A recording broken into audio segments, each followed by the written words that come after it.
how do you use AI to get more speaking engagement? That's really interesting because I feel I'm kind of living it right now. It's more of an indirect way to get more speaking engagement, and it goes back again to content. So let's say you want to be an expert, subject matter expert in AI, which was the case for me.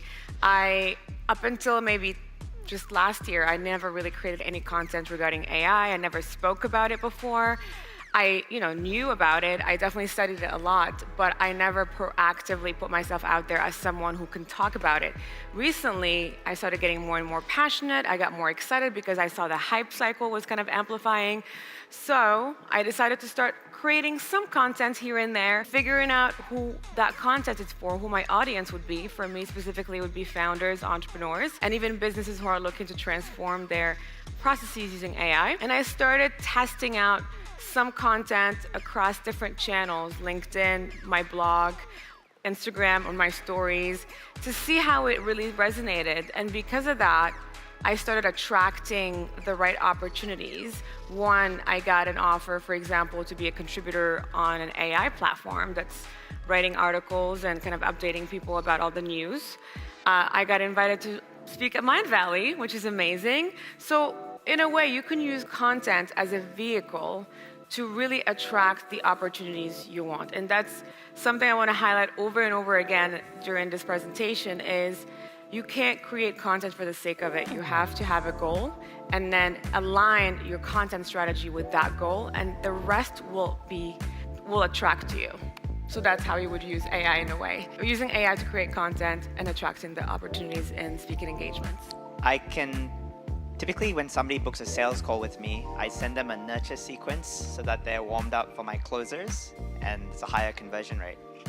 And so I'm really curious, before investing time into AI, is there a way that I can warm them up even more so that my salespeople's job is easier using AI? That's a question I'd have. So right now, the way your funnel is set up is when someone signs up to your website? Yeah, so they sign up for a call. For a call, and then they go straight into an email flow that welcomes them. That's right. Yes, you definitely should backtrack a little bit, and I think I have a slide on this at the very beginning. But there are 3 stages that your customer should go through: awareness and brand discovery. So that's content that is just to know more about who you are, your brand, what you're doing. Then there is the second one, which will be educational content. So you need to create a little bit more educational content in the form of blog posts, LinkedIn posts, maybe whatever you feel comfortable with. Don't overdo it, obviously. If you're not comfortable with doing videos, then maybe stick to blogs and LinkedIn. If you're more comfortable doing visuals and videos or talking to a camera, then focus on TikTok and YouTube and Instagram. So you have to create the content because that's what's going to drive that email sign up to begin with. And by the time they make it to your funnel, they're already very familiar with your expertise, your services, your brand, so it's an easier and quicker sign up and a quicker conversion because you've already kind of done the work to warm them up. If you just sign them up on an email and they're just discovering about you on email, you're missing a lot of steps. So you're missing a lot of clients that way. Thank you. Yeah. So actually in 1996, back in the olden days, Bill Gates wrote an interesting article, or I think it was an op-ed, called Content is King, in which he basically highlighted the importance of content and what it's going to play and the role it's going to play as the internet takes off. And basically he predicted that content, or the internet, is going to be a marketplace of content. And sure enough, my boy Bill was right. Is he ever not, right? So after a few years later, Google would launch its search algorithm, right? And basically they were scraping up content from all over the internet and dishing it out to anyone who uses keywords and keyword sentences or tags to search for content. And basically with that, attention became the currency of today's economy. And in order to achieve that, you would have to use content. So content became key to fighting for attention. So I've worked with so many businesses and creators and brands across the board, from an agency to creating my own media company and running a bunch of content creators, and then also consulting and working within startups who were using content to market their products and acquire customers. And I've seen businesses and marketers invest more and more millions of dollars and time and resources to create content just to keep up with these search engine algorithms and all the social media algorithms, and basically fight for those eyeballs and try to get or reach as many people as possible in order to really get their brand at the top of every consumer's screen. And it's not easy to do, especially in a very competitive digital landscape. So why is every brand using content marketing, though, to fight for attention?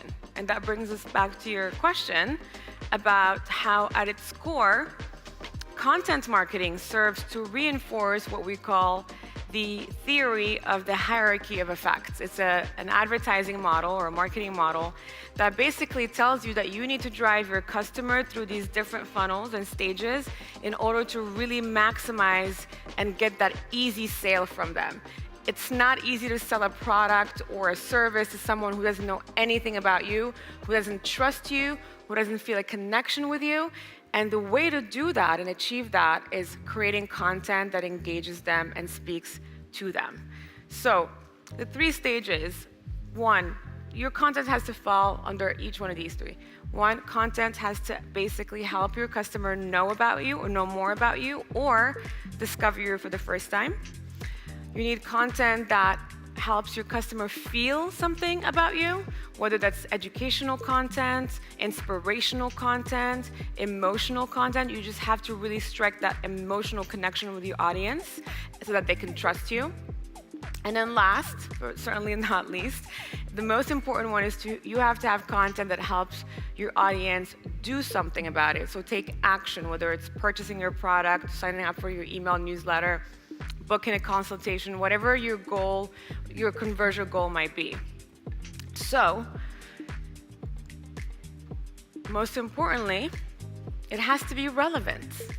You can't just write content that you think you want to write about. You need to know who your audience is and what is relevant to them. What do they need? That way you can craft the right content that is going to be engaging to them.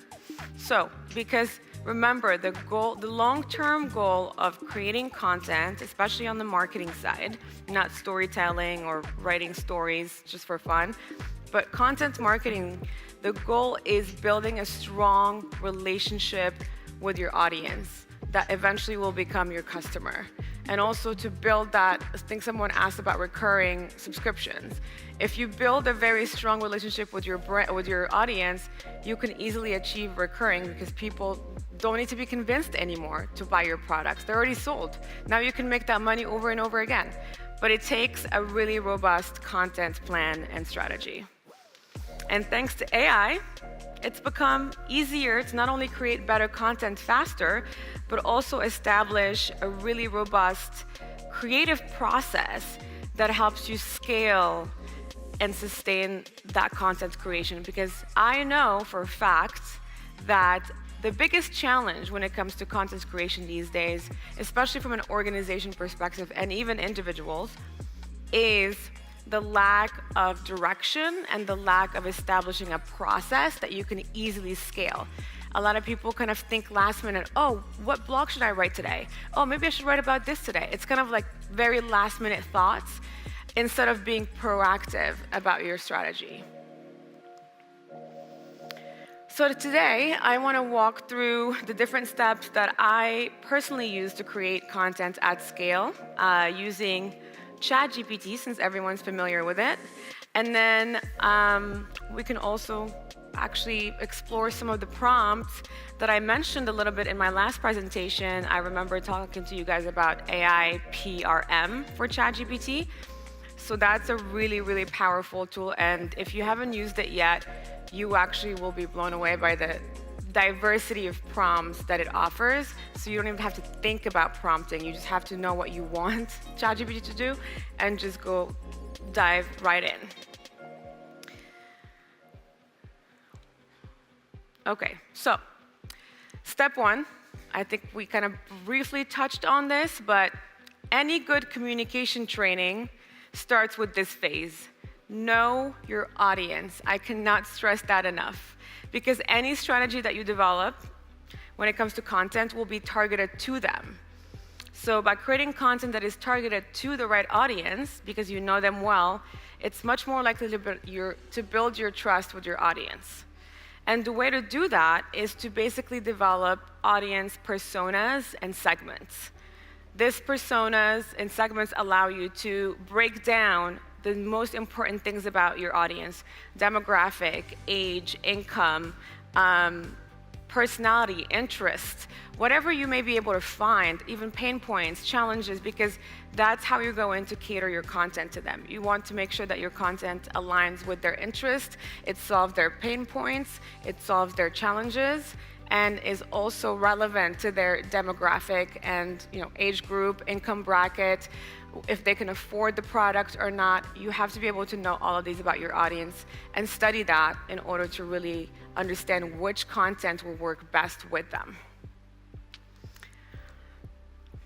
So maybe we'll just actually start doing the demo here. So the way I do it too on ChatGPT, there we go, is, first of all, let's backtrack. So this is what AI PRM looks like. This is what my ChatGPT looks like in comparison to the regular one, which is basically just the white screen and then the prompt box at the bottom. So when you download the extension AI PRM for ChatGPT, every time you open ChatGPT, you will be greeted with all these endless prompts that you can explore, and there's exactly about, well, this is my favorite, so let's look. There's about 3,000 prompts that you can search through.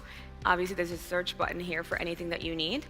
But this is what I'm using now these days, because I can streamline all of my content development cycle in ChatGPT just using these prompts. And I don't have to think about which prompts to give it in order to get the right audience persona or whatnot. So let's just go through a quick example. So I already put a bunch of stuff in my favorites, and when I type, for example, a persona, let's start with this one. So once you click on a prompt, you will see that here now the prompt is on your prompt box, and it tells you which kind of input you need. So what does your business sell, and where are your clients? So should we take some examples from the audience? Who wants to give me a product or business that they have and where their audiences or clients are?